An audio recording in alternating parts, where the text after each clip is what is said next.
Hey everyone, welcome back to another video. In this video, I just wanted to talk about emotional intelligence and how that impacts my learning and creative process.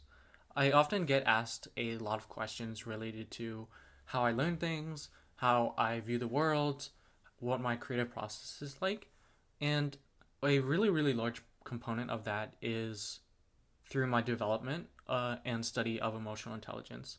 So, back in college, I was doing a psychology double major, and on the side, I was kind of training to become a therapist. And I feel like a lot of portion of that area kind of really leaked into the things that I do today, whether that be designing, whether that be developing, and so on and so forth.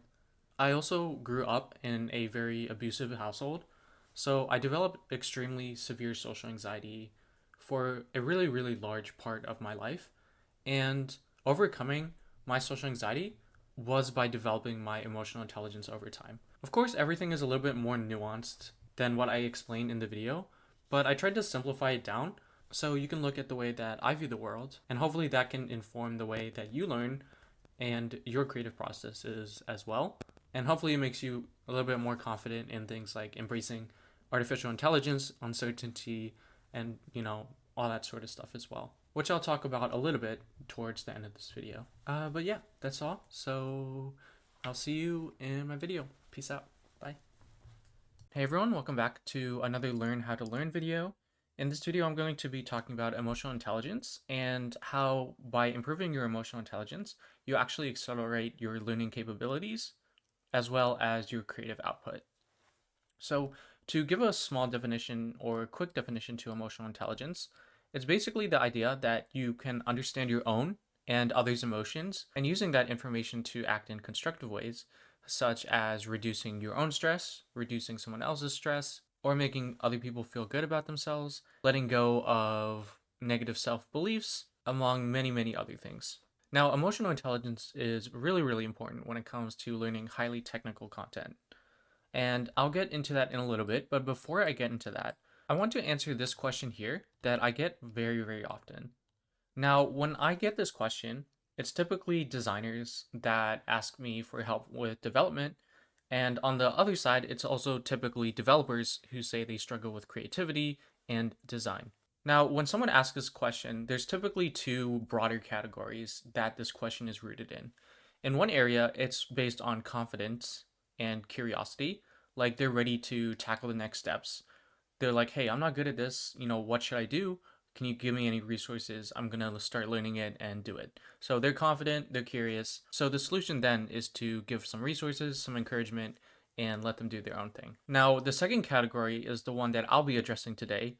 And that's when this question is rooted and coming from a place of self doubt and imposter syndrome, perfectionism, anxiety, and all those other sort of aspects related to your emotions. So if you're already confident and curious, you probably don't have to watch this video. Now, if you're in category 2, hopefully some of the things I share in this video kind of helps you get over this and makes you more confident in yourself and helps you learn things a little bit faster. Okay, before I directly answer this question, I want to do a little bit of an emotional intelligence exercise. I promise it'll make all sense at the end, just sort of like synthesize the information as we go, and then I'll come back to it at a little bit of time, and then hopefully everything clicks by the time I make my final point. So this first exercise, I kind of gave a label to it that I created myself, so maybe it's a little cringe or whatever, but I called it the 10 framework. And it's the idea of listing out common stereotypes that unchangeable or very difficult things to change people will have about certain groups of people. So again, one of the most common hallmarks of emotional intelligence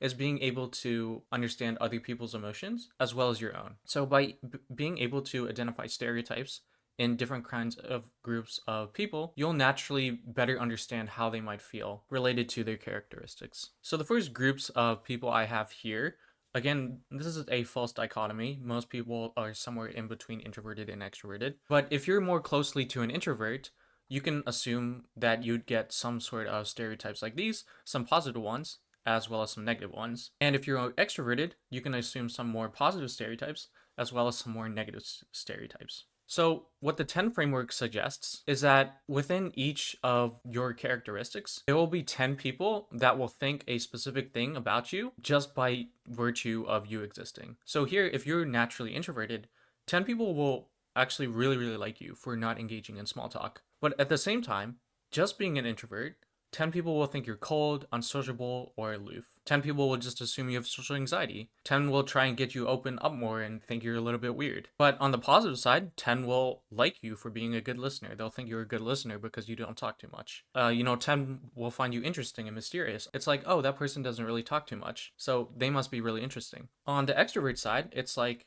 oh, hey, that person's really confident. I admire your confidence. I really like the energy you bring to this team. They like you for your sociability, your ability to include other people and approach other people and make them feel seen and heard. Whereas at the same time, there will be 10 people that think you're just attention seeking. 10 will think you're too loud and annoying. 10 will think you're trying too hard to get liked, and so on and so forth. And now you can apply this same exact concept to any sort of group of people. Here you can see if you're young, 10 people will enjoy your enthusiasm and fresh ideas. But at the same time, 10 people will think you're naive and ignorant. And if you're old, 10 people will want to learn from your wisdom. Whereas on the negative side, 10 will think you're completely outdated, you don't know what you're talking about anymore, and so on and so forth. Of course, for each of these groups, I could list out a lot of more positive and negative stereotypes, but hopefully you kind of get the picture. And then here's another one that I did for stoic people and people that are more emotionally expressive. So just to conclude that one more time, just by nature of existing, you'll have people who like you and people who dislike you. So number 2 then is you have weaknesses and strengths. But the third idea is then you can grow and work on your weaknesses and embrace your strengths. Okay, now at this point you might be saying, this is really obvious, Andrew. What is the deal of setting all this context? Well, we actually learned a few foundational principles when it comes to emotional intelligence. First, we learned something about context. So, context is the idea that people's emotions and what they think is actually shaped by the world around them and other things like societal constructs, rather than who they can actually end up being in the future. Now, when we lay out context like this, it's very, very easy to identify how you should react in certain scenarios when you're interacting with other people as well as yourself. Let's say you're an introverted, old, and emotional person. Just by laying out the context of societal constructs and stereotypes, you kind of have a general picture of what you're going to be facing in the long run. You're going to deal with people that are rude to you because they think you're cold, so they're going to be cold back to you. If you're old, you'll see a lot of younger people disrespect you or think you're outdated and not listen to you, even though you're right. So when you provide the context of the world that you live in, it's very easy to identify what your weaknesses are as well as your strengths. Now, before I move on, I want to give you a second exercise. So pause the video and try and see if you can find some sort of consistent pattern across all of the positive and negative ones. Okay, so it might have been a little bit complicated or difficult to figure out because I kind of left it really open-ended. But the pattern that I'm suggesting that you find between the positive and negatives in any sort of group is that your strengths and your weaknesses are based on the perception of the 10 people that will either like you or the 10 people that will either dislike you. So when it comes to an extrovert, if you ask an extrovert what they're insecure about, and they're open and will tell you, what you'll find is that extroverts will worry that other people perceive them as attention seeking. Other extroverts will worry that they're being too loud and being annoying to introverted people. So the people that dislike extroverts are actually creating extroverts' insecurities. And it's actually the same exact thing on the introverted side, for example. So if you ask an introvert what they're insecure about, they'll likely say something like, sometimes they worry about coming off as cold, when in reality, I just need time to recharge. It's not because I don't like you, it's not because I think you're weird, I just need time to recharge. But sometimes they grow insecure that they're coming off as unsociable. Sometimes they might be insecure that they can't light up a crowd the same way an extrovert does. So what you actually learn when you study or train to become a therapist is that insecurities are learned. Insecurities are learned. So in order to become more confident in yourself, you actually have to unlearn your insecurities. So you have to learn to unlearn your insecurities. Okay, so let's kind of explicitly talk about how insecurities are actually learned. And as you get older, as you grow more confident in yourself, what you're actually doing is unlearning your insecurities. Let's say you're the only person in the entire world. This is you, and you're existing on planet Earth. You would never be insecure. You might be afraid of things, you might be curious about things, but you wouldn't be insecure about anything about yourself. So let's take a look at how insecurities are. Let's say you are a heterosexual guy and you meet a heterosexual woman who also ends up liking you back. So would you be insecure? Well, no, you wouldn't. Okay, now instead of one woman, what if you meet a second woman and this woman, also heterosexual, also likes you as well? Would you be insecure? No, you wouldn't be insecure at all. And let's just imagine that there's 10 different women at that point and they all like you. Would you ever be insecure? Well, the answer is no. Okay, now what if just one of those 10 women doesn't like you anymore? So 9 women still like you, but one woman doesn't. At this point, it's like, oh, that's okay. You might be saying, oh, she probably has some sort of issue with herself. That's why she doesn't like me. So you'd probably still be fairly confident. Now, what if only 8 women like you and 2 women don't like you anymore? Well, you still have 8 women that like you, so clearly you would probably still remain quite secure. Okay, now what if 5 women like you and 5 women don't like you anymore? At that point, you're going to start questioning your identity. It's like, what's wrong with me? Why don't 5 women like me anymore when they initially did? Like on paper, you still have 5 women that like you and 5 women that don't. So you should still feel confident in yourself. But now you're starting to worry. Okay, but actually, in reality, what actually happens as a human, your natural tendency is to perceive negative things a lot worse than positive things. So even when one woman doesn't like you anymore, when she used to like you, you're already going to have some sort of self doubt, some sort of insecurity, some sort of self observation. What is wrong with me? And that'll happen right here. And as more and more women lose interest in you, that anxiety, that self doubt is just going to multiply every single time. And this is an identical phenomenon if you're a heterosexual woman and you're the only woman on earth or the only human, you're not going to feel insecure at all. And then if you have 10 guys that like you, you'd still feel secure in yourself. But what if 5 guys don't like you anymore? You're going to start looking within yourself and wondering why 5 guys don't like you. Now, this is a lot easier for the human brain to rationalize when you're the only person.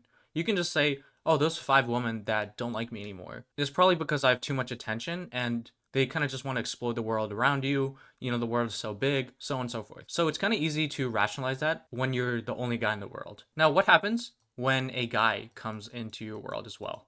And instead of the 5 women not liking you, it's because they like this guy instead of you. So what this initial guy's brain tries to do is rationalize why 5 women that used to be attracted to him are now attracted to this other guy. It might not be evidently obvious, but it'll try and bring up things that this guy has that he doesn't have. So what do you start feeling? Well, you start feeling a little bit jealous. You start feeling a little bit envious and so on and so forth. So 5 women now like this guy. 5 women still like him.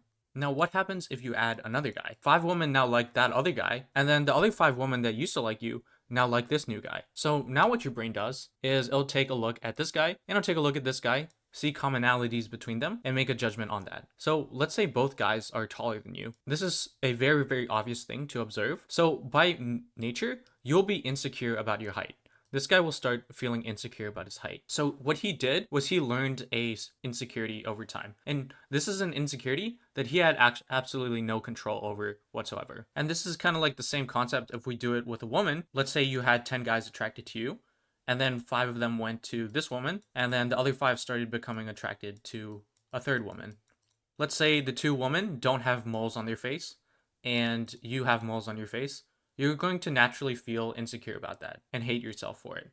And that's something you couldn't change at all. So what you did is you learn an insecurity. Okay, so when you learn an insecurity, there's kind of 2 ways you can approach this. Either one, you can grow and learn from your insecurity and focus on the things that you can change. Or what you do is you engage in destructive behaviors like envy, like jealousy, and maybe slash the other woman's face to make them ugly. Or if you're a guy, you might break the other guy's legs, so the women are now attracted to you because breaking their legs means he's shorter than you. So those are destructive behaviors. So the constructive behaviors then are to embrace your strengths, work on your strengths, get really good at your strengths, and that'll naturally become attractive to the guys that initially left you for possibly quote unquote superficial reasons, or the woman that left the guy. Now, obviously, when it comes to genetic things that you can't change, like height or moles on your face, it's really, really hard to quote unquote work on your weaknesses at that point. Yes, I know in modern society, you can have your limbs extended with surgery. And if you have moles on your face, you can probably get like laser or something like that. Sorry, I'm not familiar with the procedure. So you could technically, quote unquote, work on your weaknesses, but due to finances, due to practicality and risks, if it's something genetic, then it's probably something that you can't work on. So instead, what you do is embrace the things that you can and work on those. However, the reality is a lot of your weaknesses are things that you can work on. So if we go back all the way back to the 10 framework, if you're introverted, what you can actually do instead of engaging in destructive behaviors and calling extroverts attention seeking or loud or annoying, you can actually focus on constructive behaviors and take a look at how extroverts talk. How do they act? What kind of words do they use? And then if you're an extrovert, what you can learn from an introvert is how to appreciate quiet moments, how to appreciate things around you and sit in silence. And that applies to any sort of group. So another example is like if you have to defuse a bomb, if you're someone that's more emotional, you might let the anxiety start causing physical symptoms like shaking hands, reducing your effectiveness to actually defuse the bomb and stay calm. Whereas someone stoic can emotionally detach and remain calm in that intense situation. So if you're an emotional person, what you can learn from a stoic is how to shut down your emotions at certain points in order to be more effective and practical in scenarios that require that sort of emotional detachment. Now, for a stoic person, they might be very, very emotionally closed off in relationships and cause a lot of arguments. So what stoics can learn from people that are naturally more emotionally open is how to open up and talk about how they're feeling. Now, obviously, when I'm talking about these things that you can do, I'm talking in generics. Depending on your context, you might actually be able to light up a crowd very, very easily. Like if you're an introvert in a room full of introverts, you might actually turn into an extrovert. So your strengths and weaknesses, again, are dependent on the context in which you exist in. But I just wanted to highlight with these sort of examples that you can either engage in constructive or deconstructive behaviors.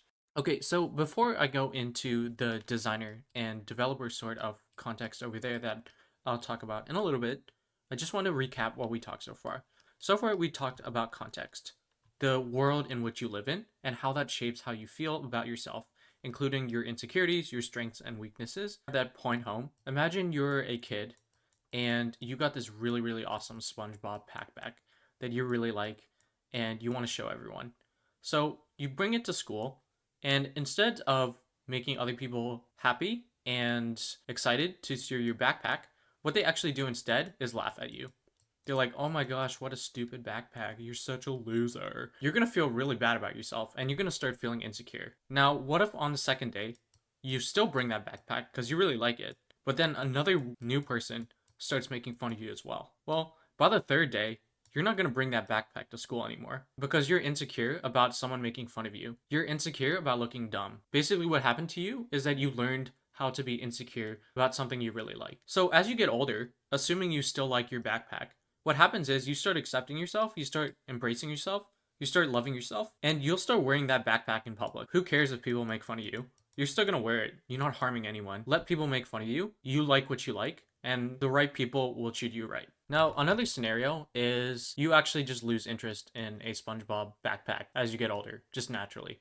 So maybe you just lose that insecurity over time, and it has nothing to do with because you were laughed at when you were a kid. But there's a third scenario here often happens in a lot of people, and it's called an internalized insecurity. It's because you were hurt so badly by other people laughing at you. What ends up happening is you start hating SpongeBob backpacks, or you start questioning yourself, like, what's wrong with me? Why is everyone laughing at it and no one's saying any good things about it? So what happens is you end up hating SpongeBob backpacks for the rest of your life, and you'll never buy one, you'll never wear one, and you don't even know why it hurts you so much, even though you're at 20 years old. And this is what we call an internalized insecurity. It's so deeply rooted in you that you're actually not aware of why a SpongeBob backpack is something you don't like. It's just something you know you don't like. And there's actually a few more scenarios, but they're kind of rare. So a fourth scenario in this case would be you actually join them. So the next time a kid has a SpongeBob backpack, you're actually going to join these kids and laugh at the kid with a SpongeBob backpack. Anyway, I'm kind of getting sidetracked here. But the point is, other people's behaviors to you triggers psychological responses inside of you that shape your ending behavior. And that's exactly insecurities. Your insecurities are learned. And Honestly, that's exactly why when you're insecure about something like your SpongeBob backpack, if you're around people that love you and accept you for who you are, you will naturally feel a lot more confident about wearing your SpongeBob backpack around people that love and accept you compared to people that laugh at you. So the more close you are to someone, the more someone loves you and accepts you for who you are, you're naturally going to be more confident and more secure in yourself than when you're around other people. So you can imagine there's actually quite a few more scenarios that you can paint this with. I'll just give another one just to illustrate it. But you can imagine a fifth scenario where this new kid with a SpongeBob backpack doesn't care the kids are laughing at him. He'll gonna wear it anyway. You notice his confidence, and that makes you a little bit more confident in yourself, and you start wearing it yourself. He'll notice that and he'll praise you for it, and you'll praise him as well. And this creates that mutual reinforcement and gets you closer and closer to each other. And now you become more secure in yourself and you don't really care what these two people think. They're just kind of like haters. What also might happen is all the kids that have others' backpacks that they're afraid of, maybe like a Dora the Explorer backpack, they notice both of your confidences and they join in with their backpacks as well. And then you create a supportive community. Now, just based in human psychology, this sort of fifth scenario is relatively rare compared to the other one where you just end up insecure and then you unlearn it over time. Again, there's a lot of other scenarios that can play out here, but the general idea for that entire segment is that your insecurities are learned. So the last and third concept I want to talk about in this video is what we call our toxic cycles. So this is where you continuously engage in destructive behaviors that also facilitate societal destructive behaviors. So let's imagine a man and a woman, they go on a date and they really like each other, but 1 year later down the road, they start getting frustrated and upset with each other very, very frequently. So what happens is a breakup, and it's not a good breakup. It's not a mutual breakup. It's a bad breakup. When you're feeling hurt, your immediate reaction or normal human reaction is not to look at yourself as a problem. It's to look at external factors as the problem and build up walls to make yourself defensive in order to prevent that hurt. So if you're the guy in this scenario and you broke up with your girlfriend, she's the one that hurt you. So she's the issue, not you. The reality is, you might have been a very uncommunicative boyfriend. You might have been controlling when you just thought you had good intentions. It might have came off as controlling to her, and so on and so forth. So you might have been the actual problem, but in your brain, what actually happens is you start looking within your context that you live in and trying to view the other person as the problem. And this is exactly the same with the woman as well. She felt like you hurt her. So what she's going to do is look into within her own lived context and try and rationalize why you were actually the bad person in this scenario, rather than look at herself as a problem. She might have not been as supportive of your dreams as she thought she was, and so on and so forth. And because our brains react so negative to negative things, it's easy to seek out validation by looking at other people that have similar experiences as well. So when this guy experiences a breakup and he turns sexist against women, he's going to start indulging into sexist content.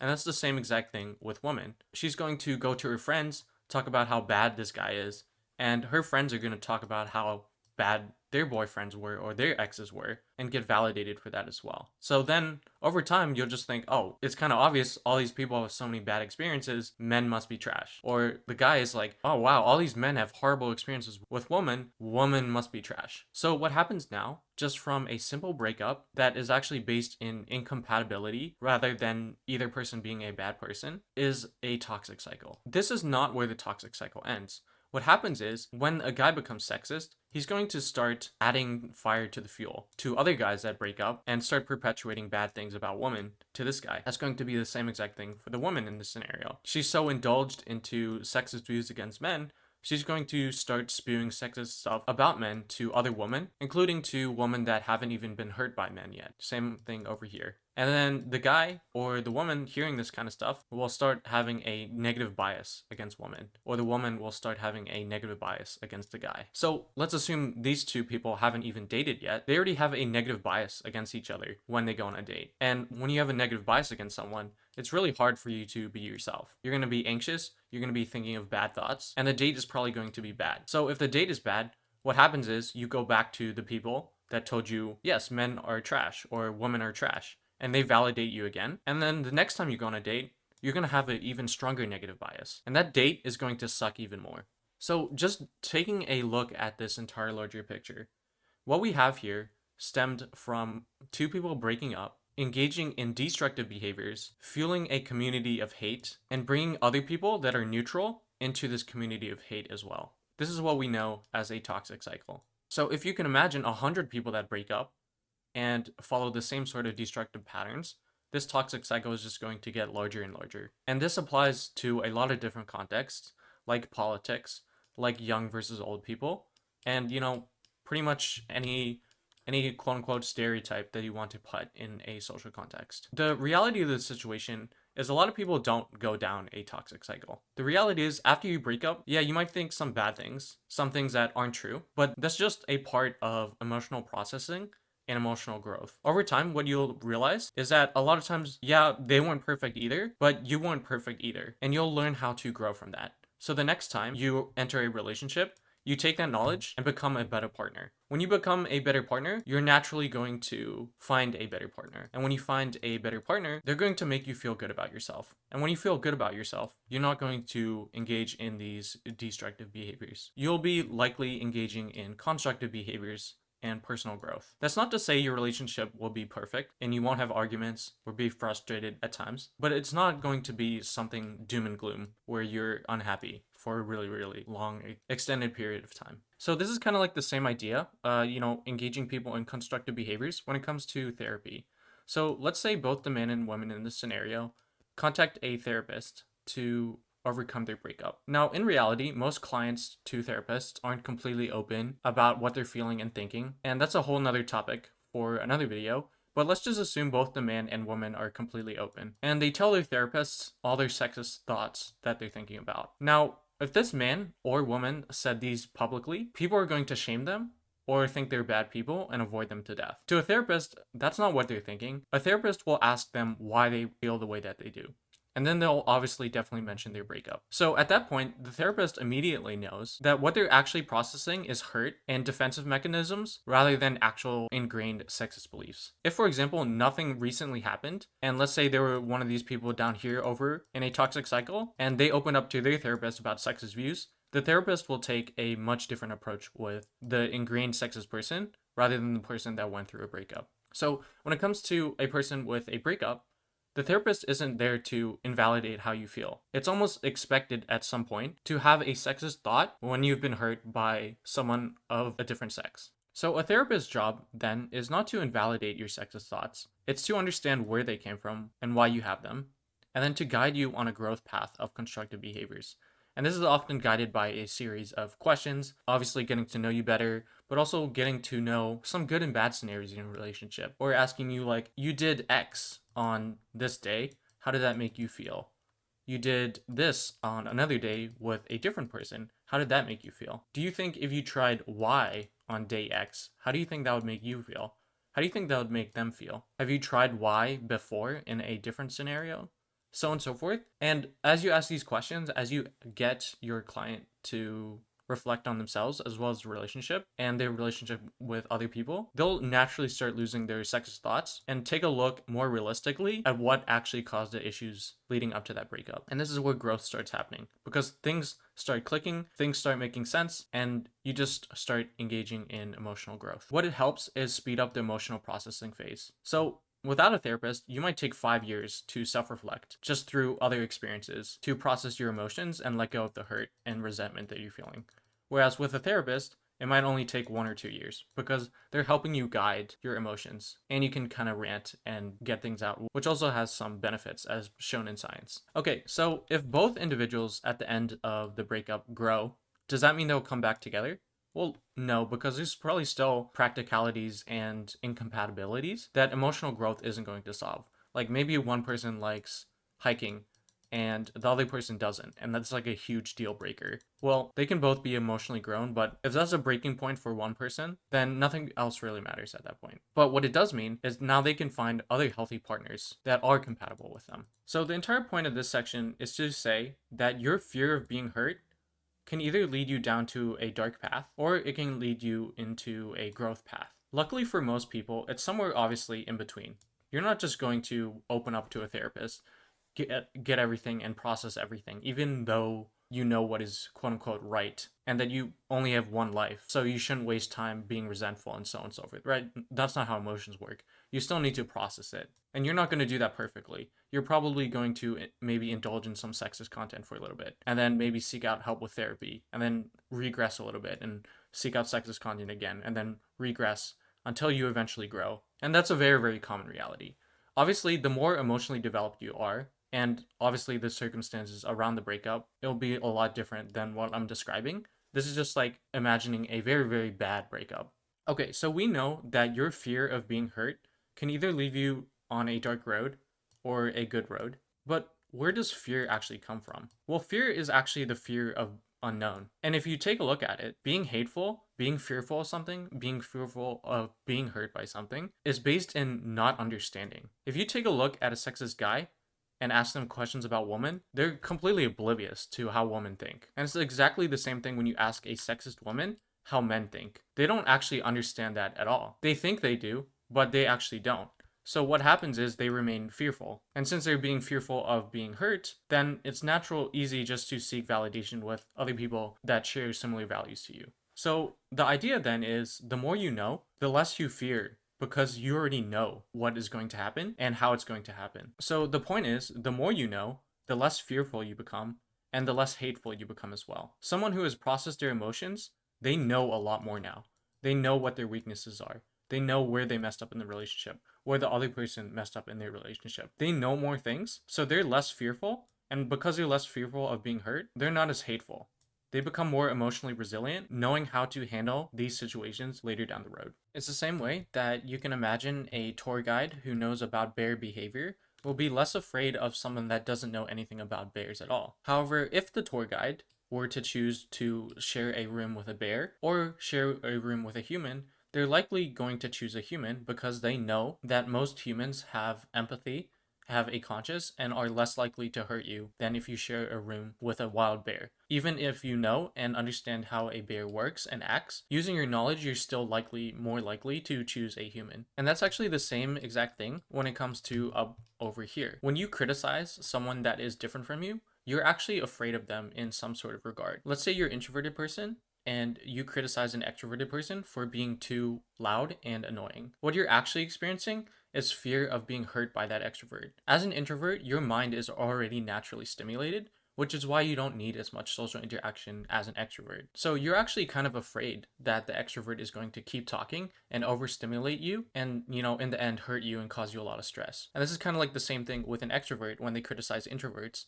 for being cold or unsociable. Extroverts need social interaction to stimulate their brains a little bit more. So an extrovert is actually being afraid of an introvert in the sense that introverts aren't talking to them as much as another extrovert would. And if they don't get that social interaction, they might start feeling depressed and things like that. So the introvert, just by being themselves, is hurting an extrovert. So knowing that, you can either engage in the destructive behavior or adapt accordingly, knowing what you know. So now that you know how those interactions work, you can actually adapt and communicate those differences with the people around you. So if you're an extrovert, for example, and you're surrounded by introverts, you might hop from one introvert to another introvert. And when an introvert respectively tells you that they need some alone time, you respect that. You don't criticize them. You just understand what that means. And either you tap into the introvert's world and spend some alone time yourself, or you just find someone else to talk to, or some other activity that will stimulate your brain. So like video games, for example. Again, we can also say that for old and young people, when old people criticize young people for being naive and ignorant, they're actually kind of afraid of becoming irrelevant themselves. Again, the people that think they're going to be irrelevant are actually creating old people's anxieties and insecurities. It's very, very much easier just to attack someone else rather than look at how you yourself can actually end up changing. Yes, you can't change your old age. Yes, you can't really change how your brain is wired. And sometimes, yeah, you can't control the circumstances that you're in. But there are a lot of things that you can control, like how you perceive yourself and how you decide to grow from the context that you live in. So let's revisit this question, again, assuming that it's more coming from like a self-doubt and imposter syndrome sort of scenario. If you're a designer and you want to learn development, or you're a developer and you want to learn design, what you are is afraid of starting. You're afraid of failing. And that, again, comes down to fear. Your fear of failure, your fear of starting, it's all laced in fear. And that makes a lot of sense because when you learn something new for the first time, let's say you worked in design for so many years, there's going to be this huge uncertain period where you don't even know, how far you'll get at the end? What if it takes you 5 years to get somewhere where someone only takes 1 year? What if you just take 5 years and then decide to quit and do something else? Did you waste 5 years of your life? And what if I try and try and try and try, and no matter how hard I try, I'm never getting any better. And then I burn out and then I get hurt. The fear of failure is really, really strong here because there's so much uncertainty in the road ahead of you. So there's a very, very likely chance that you will be hurt by yourself. So yourself is not going to put you through uncertainty because there's a very, very high chance that along your journey, you become hurt over and over again. But we know that fear is actually based on not knowing. So, in order to overcome self doubt and imposter syndrome, what you can focus is not on the fear, but on how to know things. And you can do that as you develop your own emotional intelligence. So, the first thing into starting to know something is setting the context in which your actions and belief systems are shaped in. So, here again, I also created something with designer and developers. So, some stereotypes or some social contexts that people typically associate with a designer or a developer. Of course, I could add a lot more here, but this is kind of like the general idea. So, this is your context. Just by establishing a context, you kind of already know what next steps you have to take. Again, for example, you can engage in destructive behaviors or you can engage in constructive behaviors. Just to recap, destructive behaviors are ones that cause you anxiety, stress, damage your health, and so on and so forth. Where constructive behaviors engage you in personal growth, make you feel happy, fulfilled, satisfied, lower your stress, lower your anxiety, and so on and so forth. So let's say you're a developer and you very, very want to get into design. But again, you have all this fear of failure and you don't really want to get started because you don't want to start over and be, a beginner again. Yet some part of you knows that you really, really want to do it. You just can't start. So what do you do? Well, what you do then is you focus on what you can know day by day rather than the uncertainty ahead of you. So if this is the uncertainty ahead of you, then what you can do is not even look at this uncertainty. You can just look what you can do today, every day, to know a little bit more. Because the more you know, the less afraid you become. And then over time, as you consistently know more and more, the future ahead of you becomes more and more certain rather than uncertain.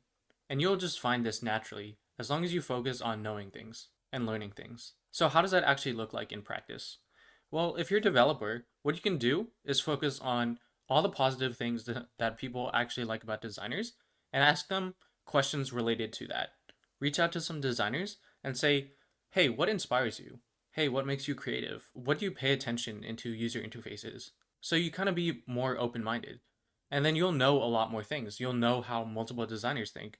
You'll know what multiple designers believe. As a developer, you can also say, what are some struggles that you think developers have when they talk to designers?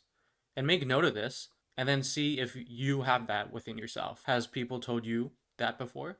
And even if they haven't, how can you improve that? So, on one front, you can understand designers better, increasing your knowledge. And another thing, just by setting the context, you kind of already labeled out some weaknesses that you might have to end up addressing. So you know your weaknesses, you know how to gain knowledge. You are already increasing your knowledge day in, day out. But the really, really awesome thing is you don't actually just have to focus on your end goal. All the other goals that you have in your life when you're engaging in personal growth will confound on top of each other. And this is no difference than practicing your emotional intelligence over and over again. So every time you're in like a social situation and you can handle it without any conflict and diffuse it, you gain a little bit of self-confidence.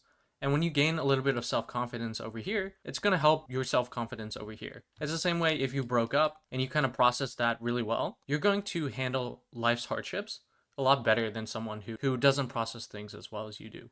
Okay, so the first step then is to focus on what you can know day in, day out, rather than the uncertainty that lies ahead. Of course, that's easier said than done, but as you keep doing it, it'll get easier. You'll become more certain and you'll know more things. And then it'll just become easier to focus on gaining knowledge and learning rather than the fear of failure or the fear of what's ahead. What else can you do? Well, the second thing you can do is actually engage in self-reflection. When you engage in self-reflection, this is a really, really nice process to unlearn some of your insecurities that you have or build self-confidence. So for most people, if you're a good designer, you were likely not a good designer when you first started out. You probably made a lot of mistakes when you first started out, but now you're a really, really good designer. But that's not how it was when you first started. So what you can do is when you self-reflect on your growth journey in your, not just in your career, but in your entire life, you can see that every single time that you stuck to something, every time you stuck to learning and growing yourself, that's where you actually ended up now. So you can actually use that when you are trying something new. You know you're going to suck at it, but you're going to try and fail, try and fail, try and fail. And you know if you keep focusing on knowing, you're eventually going to grow because you did it for your breakup. You did it for when you first started as a designer. If you've grown in other aspects of your life, then you can also use that as a fuel to grow in this new endeavor that you want to endeavor in.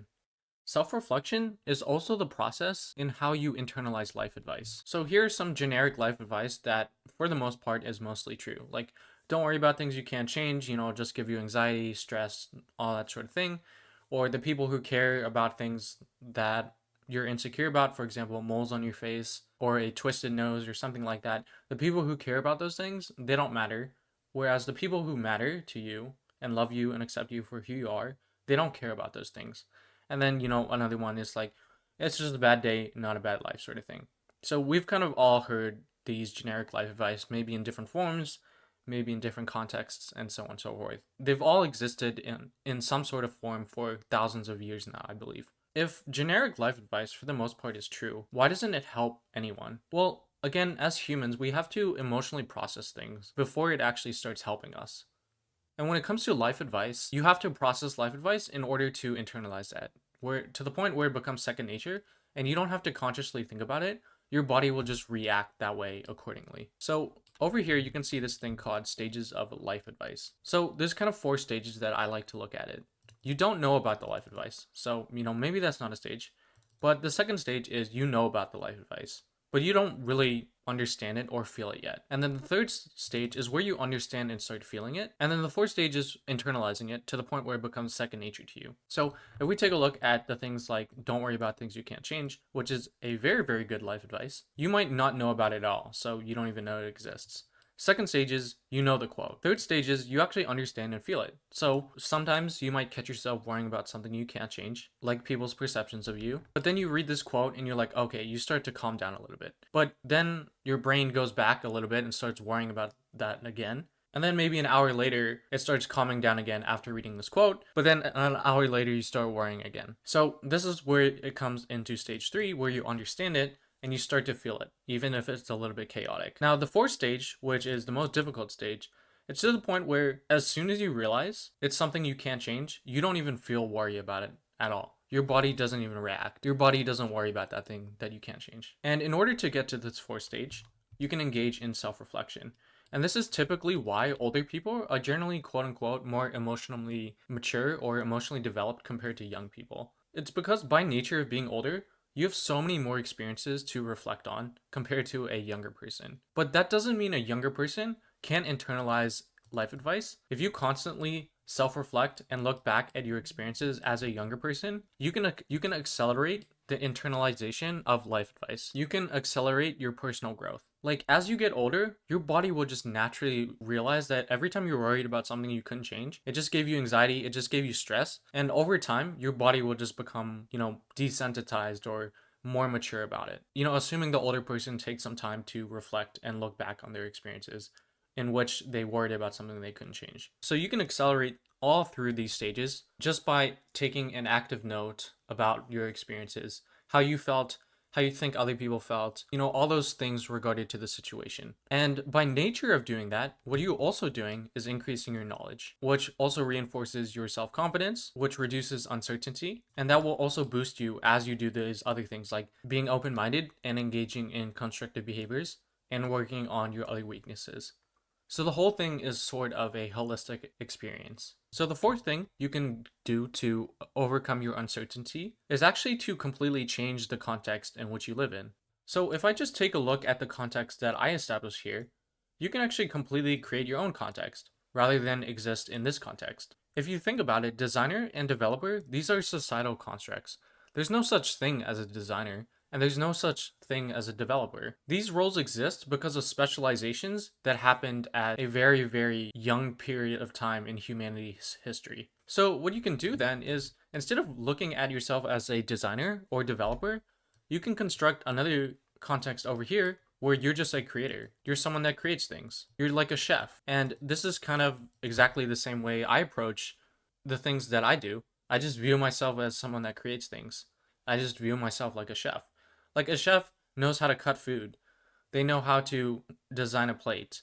They know how to boil food. They know how to bake food. They know how to cut food and so on and so forth, right? A chef needs to know everything from creating their own noodles to putting food on the plate elegantly. How is that any different from wanting to create a 3D website with 3GS and Blender, for example? Like if you want to create a 3D website with 3GS and Blender, why not learn 3GS and Blender? Why do we split it up as, oh, developer has to do 3GS, designer has to do 3D? These are societal constructs that are developed in order to fit economic systems that were created by humans. And then over time, this becomes your self-identity because everyone else is doing it and everyone else is living in this context. So why not you live in this context as well? But if you really want to accelerate your growth, you actually acknowledge this context and use it to know things, right? But at the end of the day, you can set your mind into this new context that you create yourself. Now, the really awesome thing about being a human and choosing to create your context is also that you can choose to tap into other contexts as you develop your emotional intelligence, which is basically just the idea of empathy, but I like to call it as tapping in. So let's say, for example, you're in a really bad situation. You can shape your context and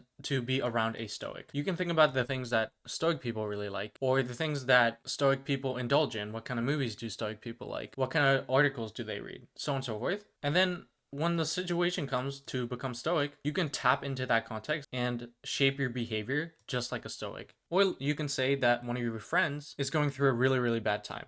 Well, then you can switch your context and tap into a emotional context. What do more emotional people tend to do? Do they share their feelings? What kind of things do they read? What kind of actions do they take? Do they give gifts with names on them? Do they give personalized gifts related to their interests? What do emotional people do to help support people that are going in hard times? And this is the same exact thing when it comes to designer and developer. If you're a designer, you live in a context your entire life. When you have to start developing, completely leave your designer context and enter a developer context. What kind of articles do they read? And so on and so forth. Of course, over time, you can start merging these, and that's where innovation starts coming in. You can start merging contexts rather than just defining yourself within a certain context. So the fifth step then is to actually practice. And you can practice with the 10 framework or whatever method that you want to take, but I'll just be using the 10 framework. So just for example, a very, very nerve-wracking thing is posting your work online. If you list out all the motivations and intentions, or sorry, just some of them, here you can see that you have some neutral ones in gray, some positive ones in green, some sort of, maybe bad, maybe good sort of ones. Like we all want to be externally validated sometimes. But if you overly rely on external validation, then you'll be miserable. So that's why I color coded it yellow. Market yourself. If you have good knowledge to share, maybe your marketing is valid. If you're scamming people, maybe your marketing is bad. And then you have some more darker sort of motivations and intentions of posting your work online. Of course, I could list a lot of more motivations and intentions for why people want to post their work online, but here are just some as a general guideline. So when you put the 10 framework into practice, what it says is, regardless of your motivation and intention, these will always be your reactions and interpretations. If you want to update people in your life by posting your work online, 10 people will think you're attention seeking. 10 people will think you're a narcissist. 10 people will think you're arrogant and egotistical. 10 will find your work to be really cool, and so on and so forth. No matter what your motivation is here. If your motivation is to scam people, this is going to be your result.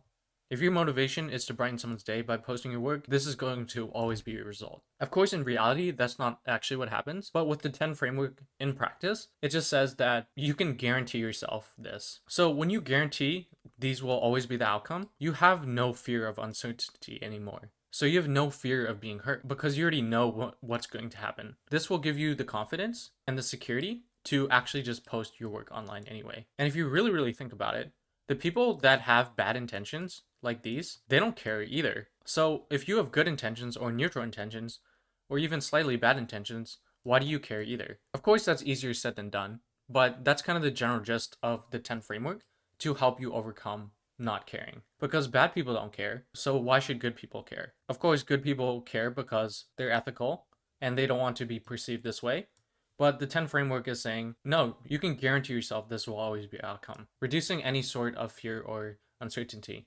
So because you know this will always be your outcome, you can end up preparing for these in advance. And the more you post your work, the more you prepare for these bad reactions, the more confident you become every single time you post. But again, the very, very likely truth is if you're thinking about coming off as something over here, you're likely not going to get 10 people like that. You'll probably get 20 over here, or 20 over here, and 20 over here, and maybe like one or two or three people over here. But again, I don't really want to make this a little bit more complex than it has to be.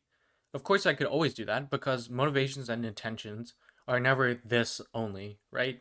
So, me making this video, yes, it's to help and inspire other people. So, maybe that's like 80% of my intention. But I also have a 10% intention over here. And then, yeah, I want to get externally validated for my thoughts. So, maybe I also have a 10% motivation over here. So my motivation is split across three sort of things here, but I can also guarantee myself that these are going to be the end results for me. Even if I make this one like 70%, for example, and make this one 10%, it doesn't matter. My result is going to be the same. 10 people will think I'm a narcissist, 10 people will think I'm attention seeking, 10 will feel inspired, 10 will like and follow me. You get the gist. Now you might be saying, okay, that's cool and all, but how does that help me? Because I could have 100% good intentions, make a post online, and then the only reactions I get are these 10 over here. So how does the 10 framework help me? Well, the 10 framework isn't supposed to be realistic in what your outcomes actually are. It's to help you get over that initial uncertainty, that initial fear. By saying this will always be your results, you will always be prepared for any scenario. So even if you only get bad results, you have already expected ahead of time to get bad results. And in the context where you only have good intentions, but you only get bad reactions, either they're the ones that are projecting their insecurities back onto you, just like the same way over here. You're just being yourself, and then people are disliking you for just being yourself, some things you can't even change, then maybe you're posting to a wrong audience. Or maybe it means that the way you're framing things comes off as bad, and you might have to work on your communication skills. So if you post with 100% bad intentions, only get bad reactions, then you have a path for growth. And you can kind of do the same thing that we've done over here.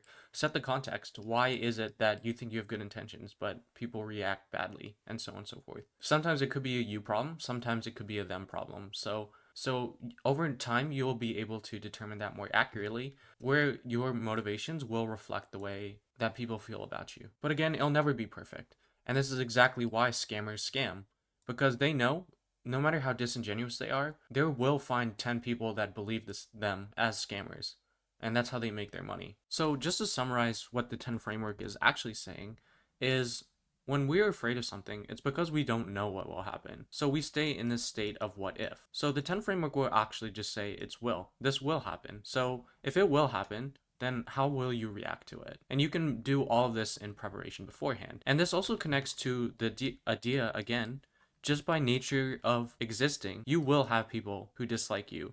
No matter how likable you think you are, you will have people that dislike you. And maybe it's not even your fault at all. It's just because incompatibilities exist in the world. Like if you really like hiking and you're an extrovert and you surround yourself with 5 introverts that hate hiking, it's natural to feel a little bit of resentment or a little bit of misunderstood by the people that you surround yourself with. It doesn't mean the introverts are bad people. And it doesn't mean you're a bad person. And it doesn't mean that you can't dislike certain aspects of them. Just like you might dislike certain aspects of your partner or your friend, but you're still their friend or you're still their partner. So if you know that, then this becomes a little bit less daunting. Because the people that dislike you over here are probably going to be the same people that dislike you over here. So in that case, if these people that dislike you are the same kinds of people, then you can go through the processes of everything else to understand why they don't like you. Then it kind of becomes a little bit more clear that way. And when it becomes more clear, we know more things and we're less afraid. So if I connect the 10 framework into a single life advice quote, it could be this one.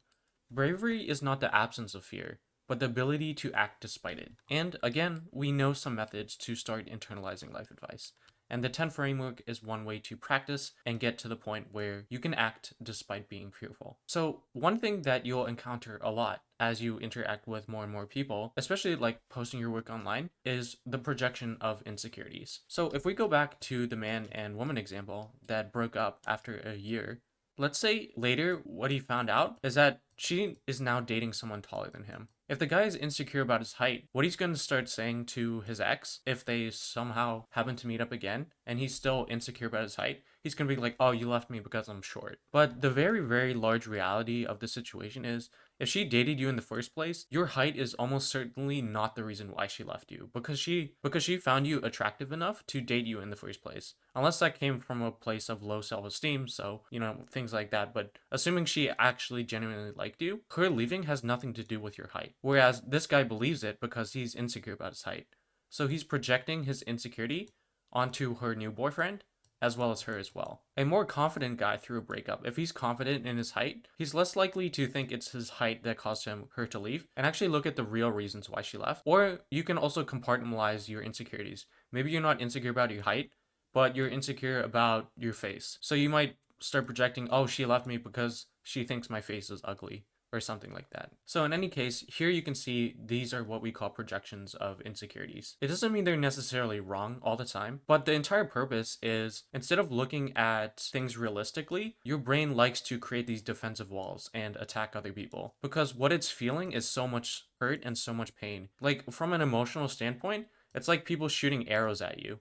So of course you want to build a wall, but the reality of this situation is you want to build a bridge, and it might be a really, really steep bridge, what is really uncomfortable going up it. But once you get on top of that bridge or on top of that hill, you get a really, really beautiful view. And that's what we know as growth. So the natural brain tendency is to view pain as arrows to build walls. But as you develop your emotional intelligence, you'll realize that there are no arrows being shot at you. There's just a really, really, really long bridge, a really, really large hill that you have to overcome to grow yourself. So if we take a look at another example like scammers, they project their insecurities a lot because a lot of scammers do have a conscience. They know what they're doing is wrong. So if you ever call out a scammer for scamming, what are they going to do? Well, they're going to view it like arrows shooting at them. So they're going to build up walls. And so what they're going to start doing is attacking you. They're going to call you crazy. They're going to bring up their licenses and fake certifications to gaslight you and so on and so forth. Because again, they're afraid of you. They're afraid of losing their job. They don't know what's going to happen if they lose their job. They don't know if they have to learn new skills. So again, they're unknown. They're fearful because they don't know what will happen. So they start hating on you. They start projecting their insecurities onto you. And we could even go further than a scammer. We could take a look at someone who's racist towards certain groups of people. They're racist because they're afraid that the other race is going to violate their culture or steal their jobs or some sort of harm on their side. Even though that's not the entire reality, that's what they're afraid of. They're afraid of the unknown. These other races could be doing that, right? They might take my job. I don't know if I will be able to learn new skills, so on and so forth. So instead, what they do is hate on people of different races. They're projecting their insecurities onto other people. Anyway, I'm getting a little bit distracted, but yeah, my entire point is practice, practice, practice.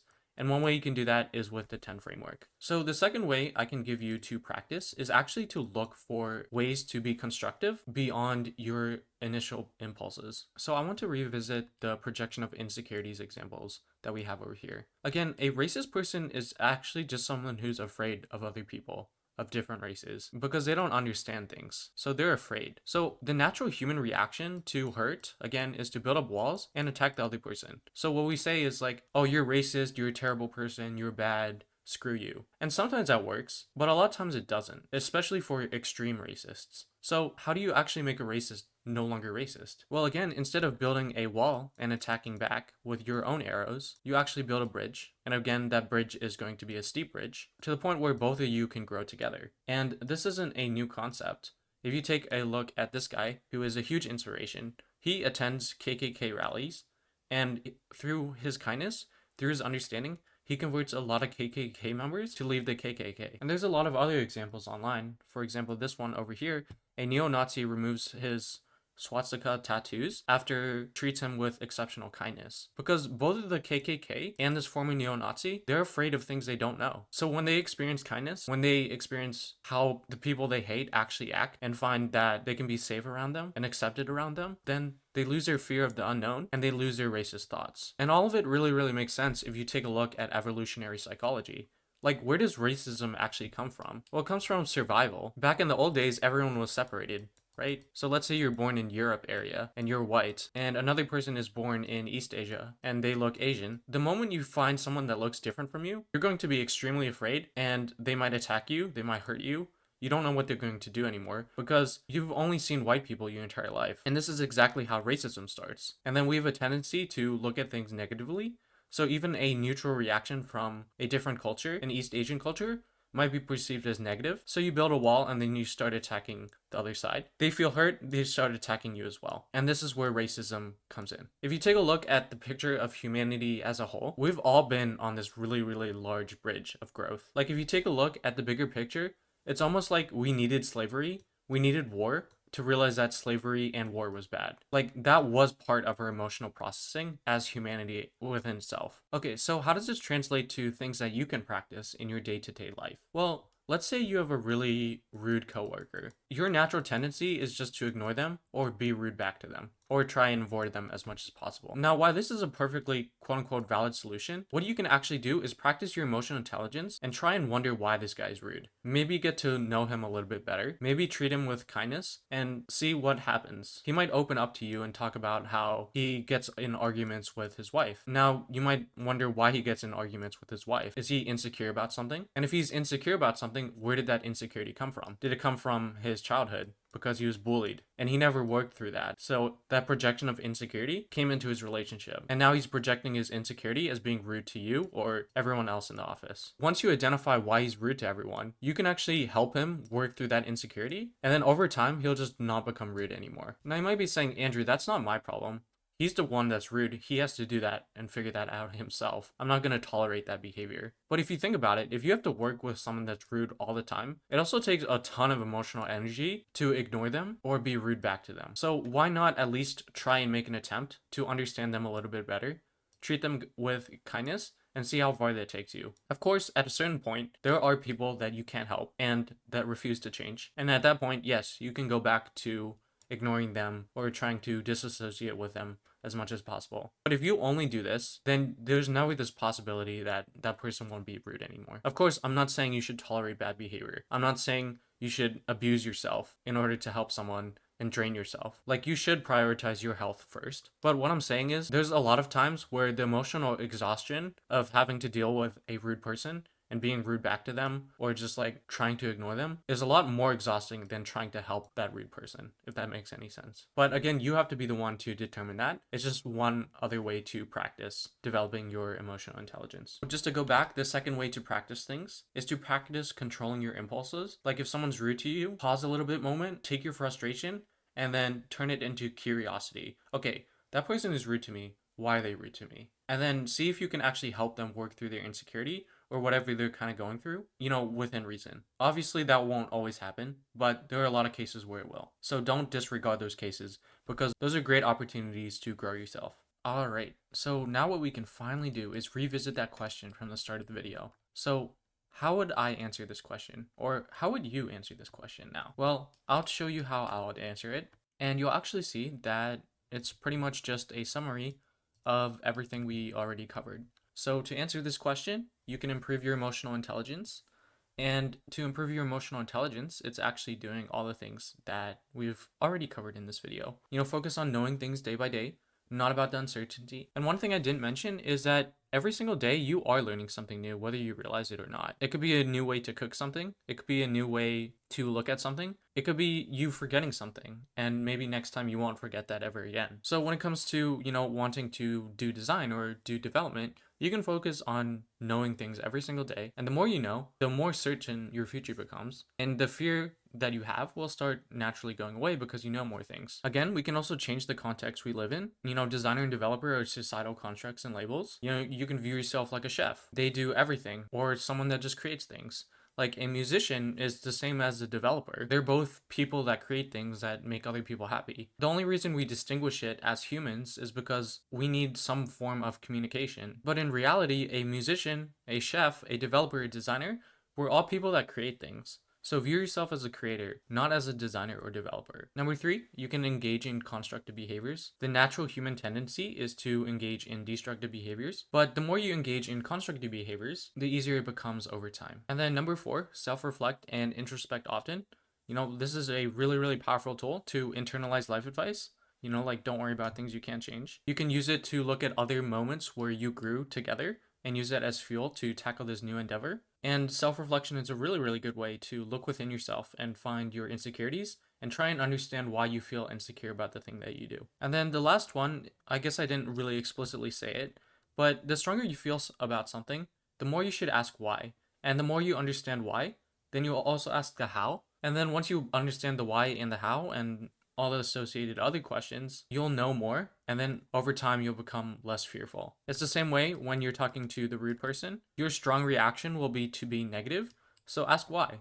Ask why is that person rude? And see if you can actually end up helping them. It's also like if you're the kid with the SpongeBob backpack and you hate SpongeBob backpacks and you don't know why because you internalized your insecurity. By self reflecting, by realizing your strong emotion and asking why, hopefully one day you can look back on it and realize that it's actually because when you're younger, you're really, really hurt by that. And then over time, you can lose that insecurity. You can lose that fear and you can lose that hatred for your SpongeBob backpack. And maybe you'll rediscover that you actually really like them. So when you do all these things, you know a lot more. And when you know a lot more, you become less fearful, you become less hateful, and you become more confident in yourself. So when it comes from a self-doubt and imposter syndrome sort of area, it will eventually turn into you being confident and curious about the next steps rather than not taking action at all. And hopefully in the process, as you develop your emotional intelligence, you'll create a stronger sense of identity, a stronger sense of self, and a stronger sense of happiness and lasting fulfillment within yourself. So before I end this video, I just want to quickly talk about how does this relate to creativity, and even with the things like the trends today, like embracing AI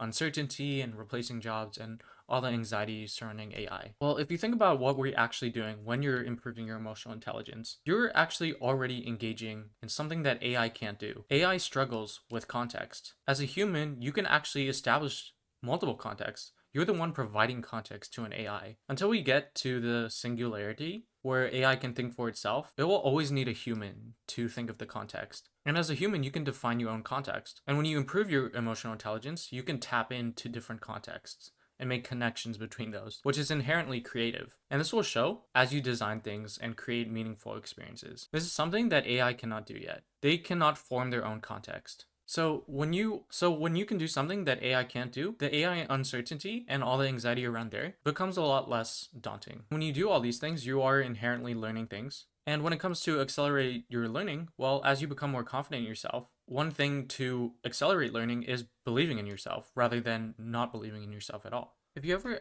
take a look at what Olympic athletes who win medals do and what they always say, I'm the best skater, or I'm the best dancer, I'm the best at this. It's not from an arrogant point of view, and it doesn't actually mean they're always the best. It's just a mindset of believing in yourself. They likely know that maybe they aren't the best, or they'll never always be the best, but in that moment, they're believing in themselves to overcome that fear of uncertainty. And improving your emotional intelligence can definitely significantly help you overcome that fear. You might make other arguments, like saying, hey, some people are naturally more left brained, some people are more naturally right brained. And yes, that's backed by science. But it doesn't mean if you want to do something, you can't do something and improve and work at it. In fact, you've been doing that your whole life. There are things that you're bad at, but you still spend your life trying to get a little bit better at it. Like if you're not a financial person, you still engage in some growth to learn some sort of financial wisdom as you get older, even if you don't like it, even if you're not passionate about it, and even if you're not good at it. So if you really take a look at this question, assuming you're coming from a position over here, it's more of an emotional question. And with all things, when it comes to emotions, there's no easy answer. It's not like 2 plus 2 equals 4. I can give you the answer to that. But when it comes to emotional things, which this question is based in, that is something that'll take a really, really long time. Hopefully this video introduced you a little bit of the concept of emotional intelligence and how it can help you with emotional questions like these. Again, if we revisit the definition of emotional intelligence, it's understanding your own emotions and others' emotions to act in constructive ways. So in order to answer this question constructively, you will have to work on your emotional intelligence. And then everything else will follow suit. You'll start learning faster. You'll have a sense of self-worth. You'll unlearn a lot of your insecurities. You'll be less hateful, less fearful, so on and so forth. So like I said at the start of this video, this is kind of the way that I view the world, or at least I try to every single day. And it kind of really helps me when I'm learning new things and creating new things. Obviously, everything is a little bit more nuanced than what I could fit in this video, but hopefully you can take away some certain aspects of it and use it to grow into the person that you do want to become eventually as well. If you ever need someone to talk to, feel free to reach out to me. I do have a Calendly link where you can chat with me if you want to. But yeah, that's all for this video. Thanks so much for watching. Thanks for stopping by, and I do hope to see you in my next video. Take care. Peace out. Bye.